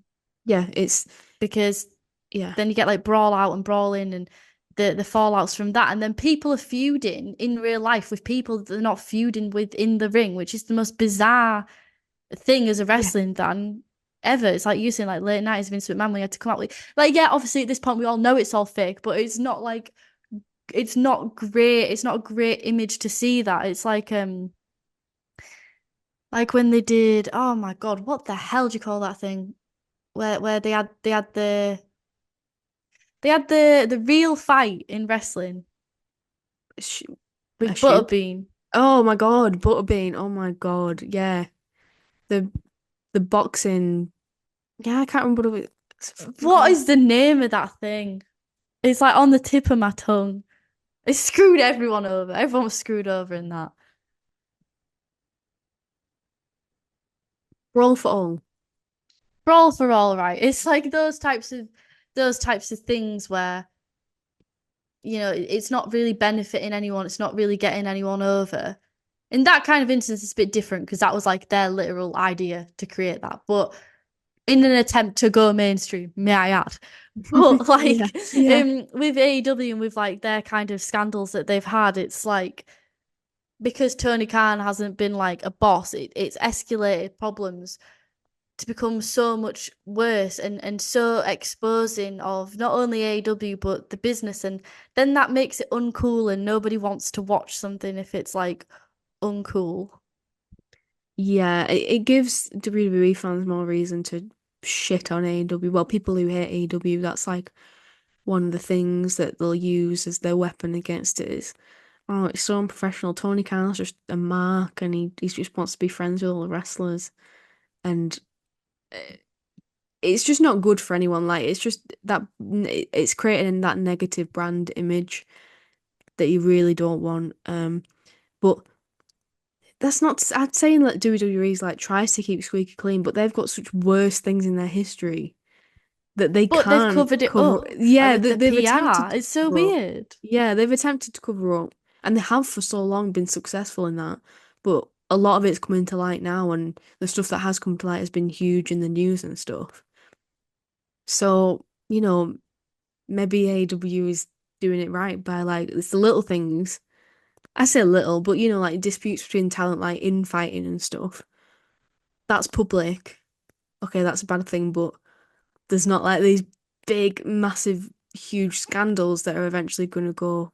We hope they're going to go, you know, like viral, mainstream one day and ruin its And reputation forever. But WWE is so exactly. big that those things don't even affect them. But then what you got to think as well is if what wrestling is going mainstream for is like WWE, right? When WWF, when you like summarize like what it's been like popular for, like just run down Hulk Hogan, Attitude Era, Undertaker, The Streak, oh, that's quite positive. Stone Cold Steve Austin, the 316 speech, that storyline of sticking it to your boss. Then you've got like, you know, John Cena, CM Punk, The maybe I Rock. guess to an extent, The Rock. But then also like you've got other shit which kind of like is just parallel to that, to like, oh, steroid scandal, oh, someone's like committed a famicide, like really dark shit, man. Yeah. And like the dark underbelly, I mean, the dark side of the ring, the whole underbelly of wrestling, the lack of like mental health support, especially like in the 80s, 90s, to these people who were like being catapulted to the top and just being given like everyone being on Hitch, everyone being Plane Ride from Hell. The amount of like scandals Yeah. that wrestling has is like insane. And like if that is also like a representation of like wrestling as well, like in the mainstream. So like it's not like, is mainstream good? It's kind of like what I'm getting from what you're saying is like, because if those scandals do hit, the impact that they're gonna have and the amount of times that like wrestling in mainstream has had to be like being shunned from the public eye is unbelievable. Not that I think wrestling would ever go away if there was a scandal, but like from like the public eye, and I think especially like the Vince McMahon, the human trafficking, the sexual assault like allegations type thing. And I'm sure you've seen it with the indies and the speaking out movement is like people then feeling like, can I trust working with this company? If I was a female wrestler, am I safe going to this company? Well, then what's the point of risking it? That then limits my career, that then limits my growth. And I don't know if I'm kind of wording it right, but like the negative impact that all these things have and how that kind of deflates all of the growth that you've done from all of these other high achievements. Yes, because I think that I said this before, like those, especially like the 90s, like mid 90s to like probably up to 2007, with them Chris Benoit tragedy, that negatively impacted wrestling so much, WWE, but wrestling as a whole. It set it back. It really did. And these things do. There's a lot of people who I know who were really big, passionate wrestling fans in the independent scene, around, you know, the like late 2010s, but I've never come back because of speaking out. And I don't blame them because that was awful. Like the amount of people and companies who people really liked, really big stars, were in, quite in the spotlight and were trusted, and ended up, what came out about them was awful, and it just made you lose your trust. It makes people lose passion as well, and that's just takes away from it, because then you've got one less person who's coming to shows, who's spending money, who's going to, and not that it's not to limit it down to money and stuff, but you know what I mean. It does just diminish the image and the popularity and everything. But it's like I said before, I think the indie scene in the UK has like been able to bounce back somewhat. There's a lot of people who say it's never going to be as popular as it was back then. Maybe not, but it's doing pretty well. But WWE, it's not really, it is massively impacted by these things, but it's not going to lose, it's not going to liquidate. Do you know what I mean? Like they've got so much power and so much money that, Yeah, which is crazy. They haven't even cleared out like all what blows my mind about the Vince McMahon scandal is like you're saying, like losing passion as a fan, and something that I became quite disillusioned by is the amount of like yes men and the amount of people who I know like we've outed John Laurinaitis and like we've outed certain individuals, but even certain wrestlers yeah, who you knew must have known because they were one of Vince's boys, but that yeah, they didn't want to rock the boat, they didn't ask questions, but like the fact that their legacy and their career will like go unscathed from that public scrutiny, to me is just insane. And it's like something that it's awful, but you have to try not to think about yeah, when you're watching it, because it could ruin the whole. I've named several big names when I was going down my rundown, just like some pop culture big figures in wrestling. You know what I mean? You can't, it would totally tarnish the entirety of it. as it Yeah. should do if it's real. But if that information isn't public, what do you do? You know, what can you do about that? Yeah, and it's really hard because you want to acknowledge it, you want to know about it. But if you think about it too much, it just ruin your passion for wrestling. It could just ruin everything. Like if you dwell on that, you get lost in like endless circles of negativity, which isn't productive of anything at all.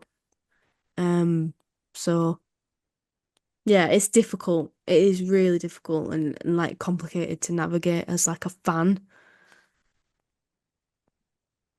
But yeah. Yeah. And then the last thing that I want to talk about is kind of like an elephant in the room. Probably should have like addressed this way earlier. Is the Hollywood pipeline. Like you have to talk about wrestling being mainstream, the Hollywood pipeline. You know, Hulk Hogan kind of started it, even though he kind of had a failed acting career because the only thing Hulk Hogan can act as is Hulk Hogan. But then, you know, you've got like The Rock, who really set the stage, and then John Cena, and then Batista.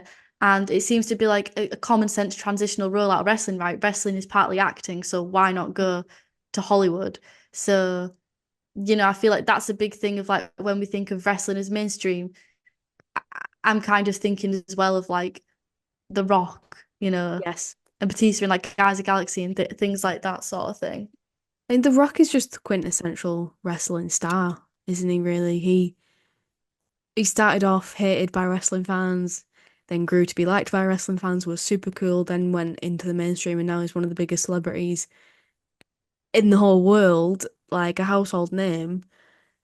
So what an unbelievable example he is. But I think again, it's like WWE's ability to like spot these people who have this potential and then like nurture them up to the point where they can go off and do these things. But and also they are so famous in wrestling terms that they've got the sort of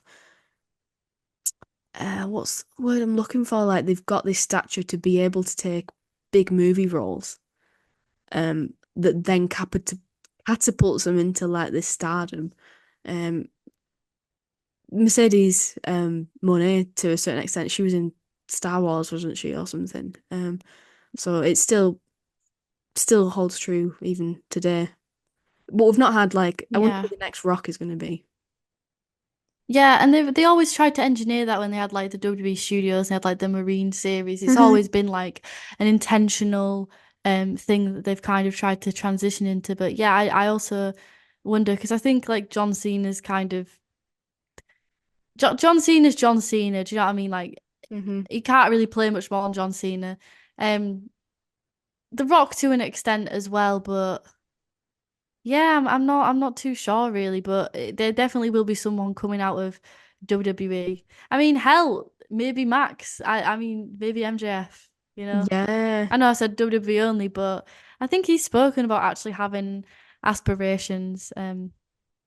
Obviously, fucking biggest fanboy of The Rock and a biggest fanboy of like Attitude Era Wrestling and following in those kind of footsteps. It would make sense, but who knows? No, you do have to wonder: is The Rock like a one trip pony, or like is that something that we'll see again? Well, maybe yeah, because may be like a product of its time. Because, like you said, the society is so different nowadays. Where like that's the media consumption has changed, and there's less like household names where everyone knows this particular film star and stuff. It's more like niches and that. But Max is a good shout.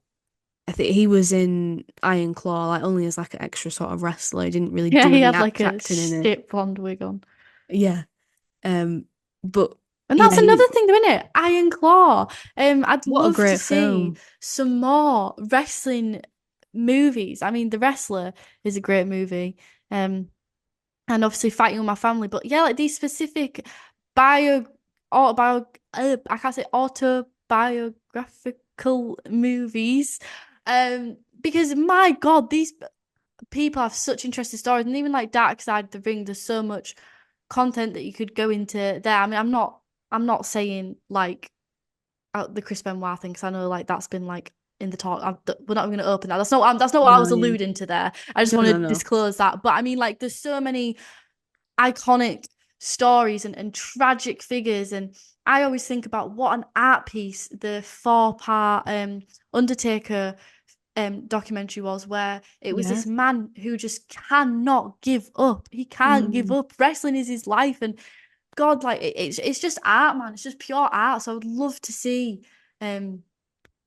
you know, like you could make like all the wrestling dynasties, like they did the Von Erichs, but the Harts, the Hart family, the amount of content there. That if of course if they had their best wishes, I would love to see it. Yeah, if there's a film director, just go watch fucking Dark Side of the Ring. You'll have so many ideas just from that. It's like you could do like a biopic, you could do like a fictionalized version of it, you can do documentaries from it. There's so much. There is so much, and it's really interesting. Like, because it's such a unique business, there's so many unique stories from it. And like Iron Claw, just like the reception from that, lots of people who'd never watched wrestling before, but they'd seen it had good reviews on like film buffs and stuff. Like they'd seen the good reviews on like film review sites, so they'd go watch it and they're like, wow. The lady who worked at the cinema when I went to see it, she was like, I was hooked. I was absolutely hooked. I don't know anything about wrestling, but I loved that film. So there's a lot of potential there. Yeah. To get wrestling into the mainstream a bit more with films, definitely. Maybe Netflix as well, when you think about it.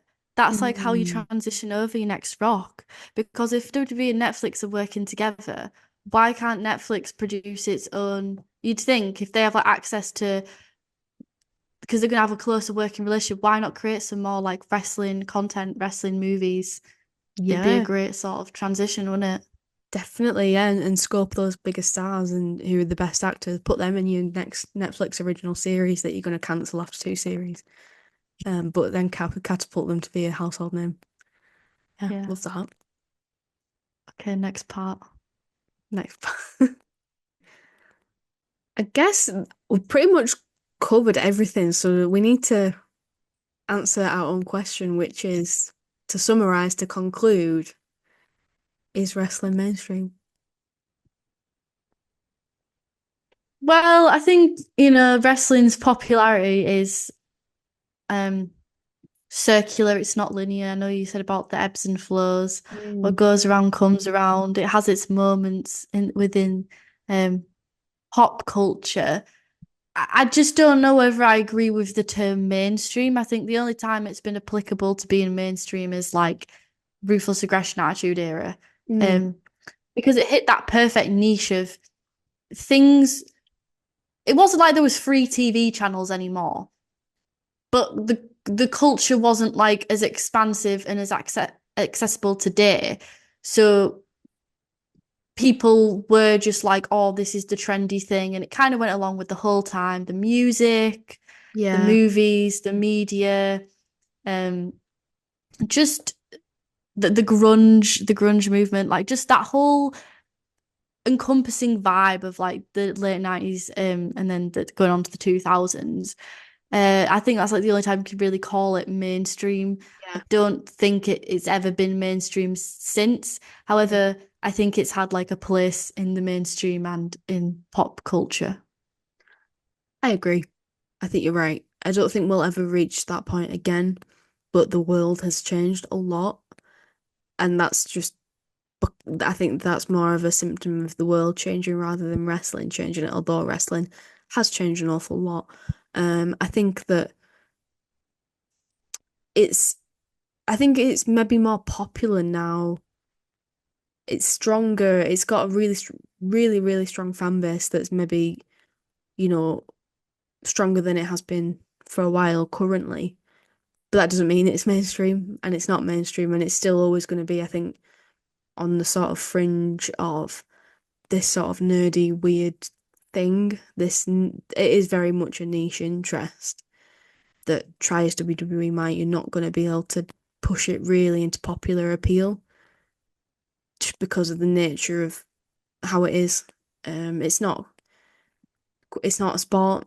and it never will be a sport. Well, in the sense, you know what I mean.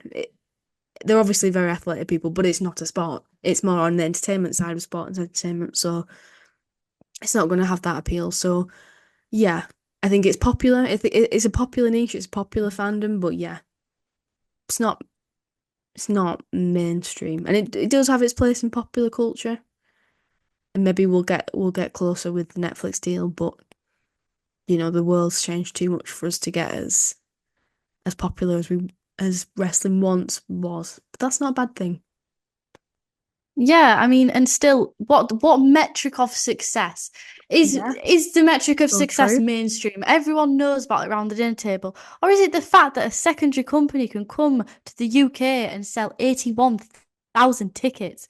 Is that the metric of success? Is the metric of success the fact that you can turn on bloody TV and you can watch the G1 climax from just so simply just from having a New Japan World subscription?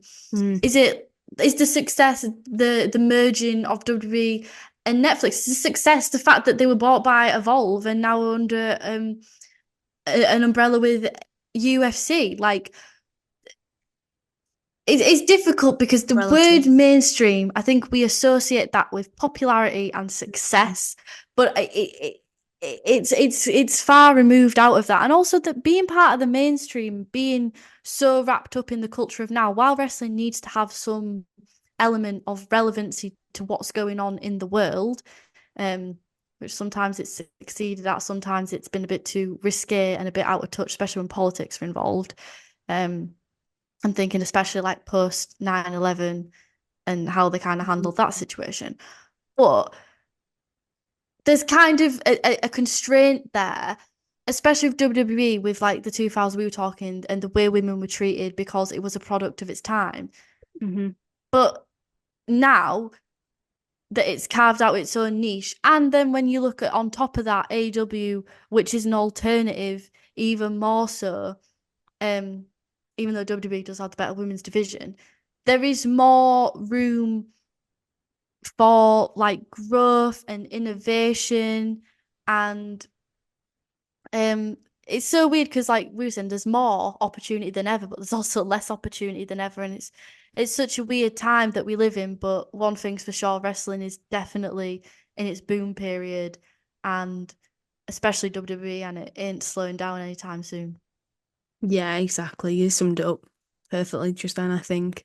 And be interested to hear what other people think about this. So please let us know your thoughts in the comments because I'm sure there's so many things that I know we've covered a lot, but there's probably other angles and other ways to Oh, look at this that we've so not even much. thought of. And other examples of wrestlers who've made it mainstream and like, you know, wrestling adjacent things that have gone viral and stuff like that. So yeah, let's keep the discussion going. Let us know in the comments. Yeah, the MJF mid sound bite is coming back to me. Yeah, that was Mama mid. why is that still popular on TikTok? Why? Like, guys, come on, catch up.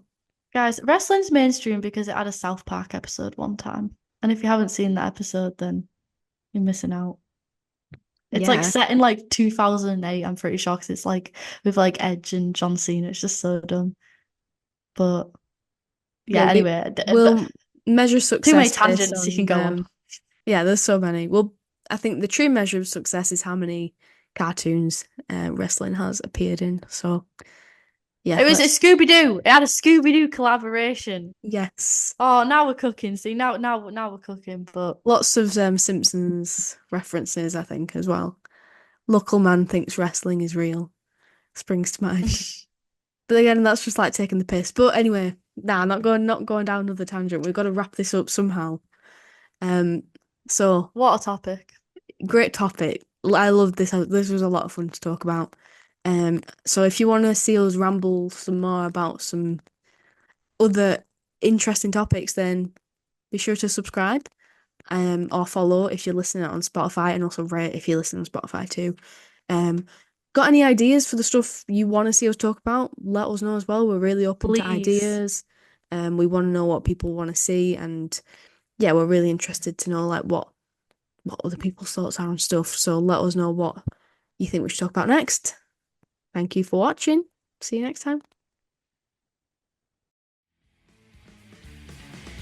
I must bid you adieu, goodbye, you and good night, bad. I wish you died in the womb!